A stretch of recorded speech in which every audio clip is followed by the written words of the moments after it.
Hey everyone, I'm gonna film a quick YouTube video. This one's gonna be on sort of, someone asked in my comments how I approach perspective, and I've had a handful of other comments asking about perspective as well. So I'd figure I'd kind of like share sort of my approach and some thoughts. And I'm not a teacher or anything like that, just sort of gonna show kind of like how I experiment and kind of have fun with perspective. So like if I'm starting a drawing, usually I will draw a character in the foreground. So if I kind of set this up, I'll draw like a basic samurai kind of thing.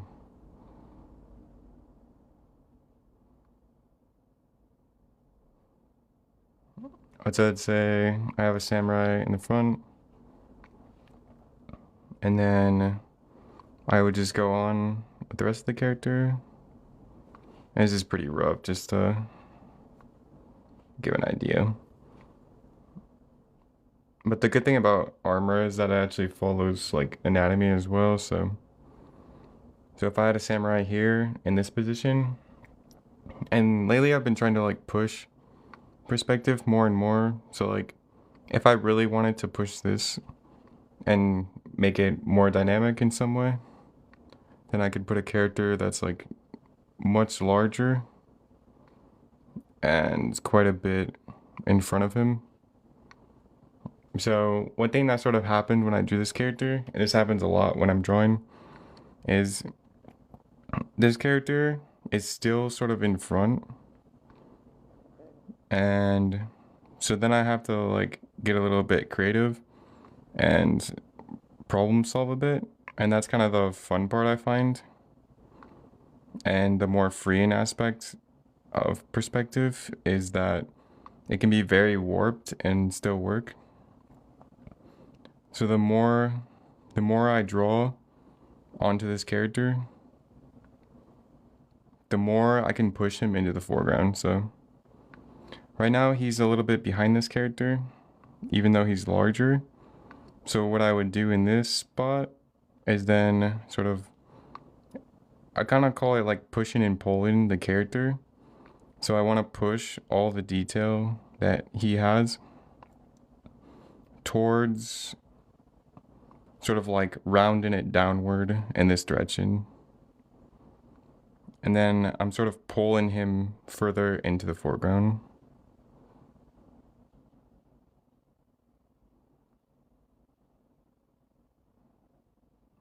Just gonna do something quite rough. But then as I'm bringing the details down further and further, I'm pulling him, sort of like stretching him this way. And then the shoulder armor, and then continuing to sort of like pull him forward. And now he's starting to become further into the foreground than the character behind. So a lot of the like way that I approach perspective is kind of like adapting on the fly, and sort of have like as an adaptive as a process as I can. And then just sort of like keep micro shifting different details to sort of like pull them into the way that I need. So like since I made this a little bit too low, I would kind of go in and correct, and then make the rest of the detail to sort of like compensate for a mistake. And like I pulled this too far out, so I could make this into kind of a different clothing. So doing like creative solutions is often how I'm drawing, and sort of balancing out the drawing as it's happening. And that's kind of like what I'm doing when I'm thinking about perspective a little bit. And also, another helpful thing, I was thinking about this earlier, about, I think a really useful thing about perspective is if you think about it sort of like a wireframe for your characters and also the environment, then I think an easy way that I learned to sort of like get used to drawing within in sort of an environment is kind of like overlap in details in a way. So there's like contour lines and kind of following some sort of like wrapping across the character and a different across the different planes, something like that, and then like a center line, and then going down. And this is kind of like, I think of it as like a wireframe for the character. And then if I want to draw a character further back, then I kind of just, things that are further back get smaller. And I'm kind of just thinking, so his helmet is this size. And if I want him to be further back, then sort of just like stretching this character over into a different position. So I'm always like pushing and pulling instead of like measuring out where vanishing points are in some sort of grid. It's more so just dragging and pushing things around.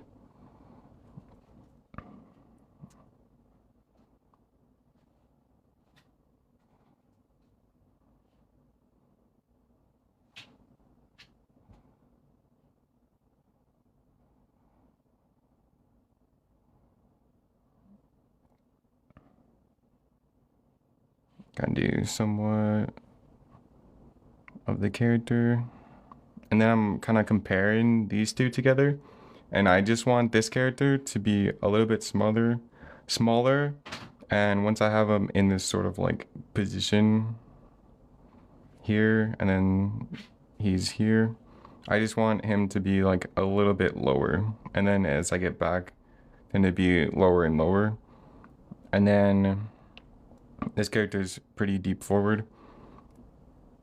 And I sort of like have been pulling characters.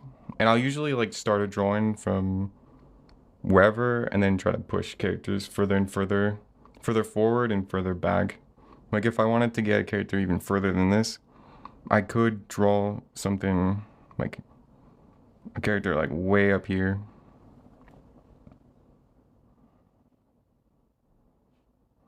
And then do something like up here. And then I had to squish like all the details towards more towards this front area up here. But yeah, if I really wanted to, I could just keep warping the perspective to sort of like shove things how I wanted. So there could be a character still closer and closer as long as there is room on the page. And since perspective is sort of like the wireframe, I used to draw characters like standing on top of each other. So if I drew, I don't know, I'll draw like the lower half of a samurai.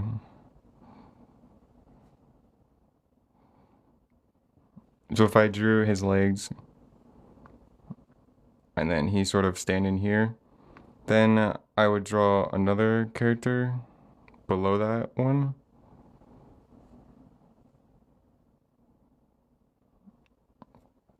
And then sort of this like idea of that this character above him has weight and is on top of the other character below him. I think that's kind of like a important way to sort of feel out the perspective. And a lot of the way that I use perspective is just like sort of like intuition and just kind of like feeling out where different objects are. Like I don't think of a grid or any of those types of things anymore. I used to practice with a grid, but then as soon as you run into like there's like a slope in the ground or hills or things like that, it just gets overly complex and it's really hard to like intuitively draw. Well, my mind is being like overloaded with all these different things. So yeah, I think most of it is sort of like this space, and sort of like how armor would go on onto someone's arm. Like if I was to draw an arm and then I wanted to draw armor over top, this piece of armor has to sit on top of his arm. So there's sort of like a space in between that kind of I leave open. And that's kind of the same like spatial awareness, I guess, that is pretty much perspective.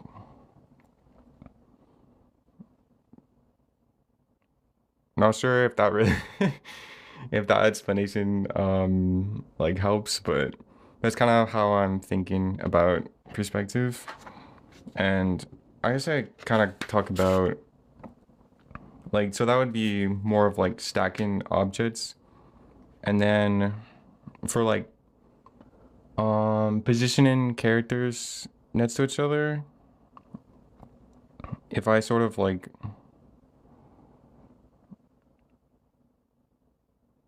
if I drew one character here, I don't know why I'm drawing like this, but so I have a character here,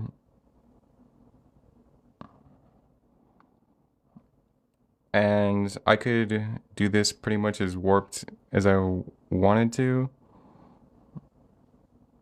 And then basically, my character that I have next to here would follow that same sort of thing.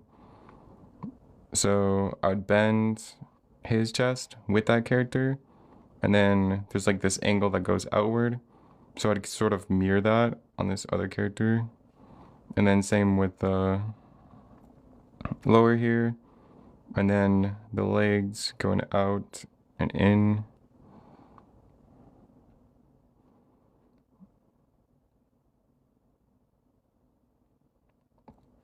So that's kind of how I'm thinking about it. And then same thing as I showed before.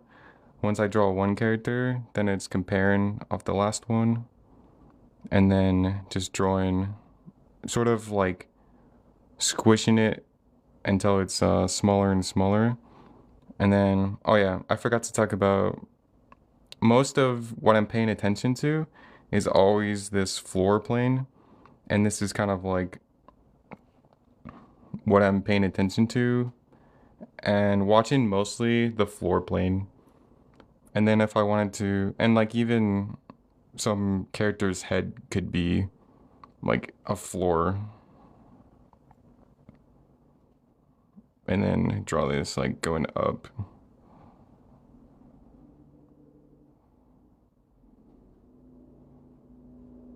And then kind of drawing like the same sort of thing, and then I could just keep going pretty much until I ran out of space, and then the same thing going from the next character to next character. And I could go forward as well. And then there's this little space here where I can fit a character, but the fun part about perspective, I think, is that I can just sort of like twist it and then draw him in that open space, and then still fit him in there. And then I could just keep like warping this around and around until my characters reached all the way in the front, just by making things like larger and larger.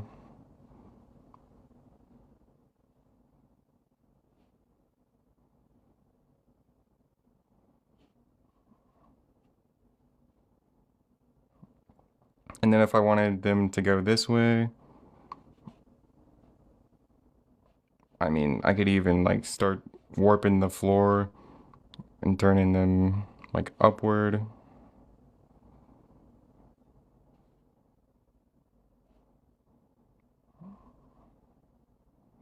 And then he's gonna start going towards like the ceiling. Like it's just constantly taking the object that's next and sort of like going through them and using that as how to get to the next one.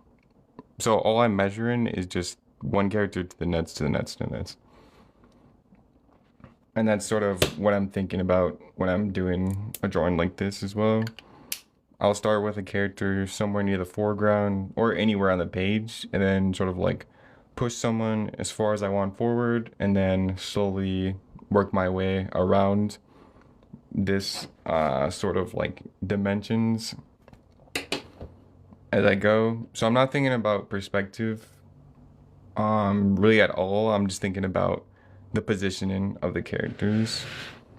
And then I think I like that sort of like mindset, for me at least, because then I'm able to sort of do whatever I want, place characters, whatever angles I want.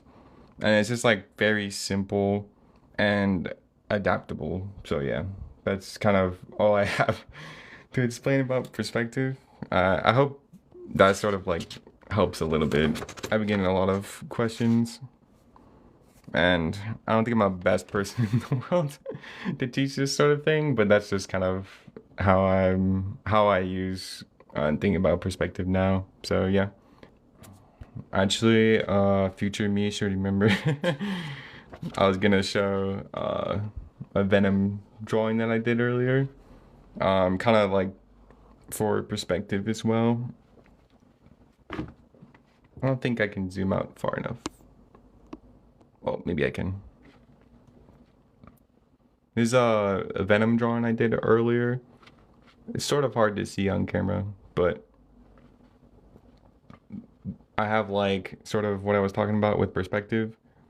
And I started with Venom up here, and then it's sort of like a parody satire thing of like Venom having chickens, and he's telling Eddie just let him get a bunch of chickens, and they're sort of like Venom is going crazy, and there's a bunch of like birdseed and other things that he's throwing around with his like tentacles, and then they're playing video games there, and he has a chicken in his mouth, and then he's training the chickens to be able to defend themselves. Yeah. Yo, that's sick. Thanks. I'll zoom in so it's a lot easier to see. So yeah, this is kind of the first half of it. I absolutely love the movement and flow you have. It doesn't steal at all. Doesn't steal at all, so it's like, thanks, man. Yeah, I really like Venom's like, I don't know, like the watery aspect of him. I had a lot of fun with that part. And I really liked how like the perspective turned out with the landscape sketchbook. So yeah.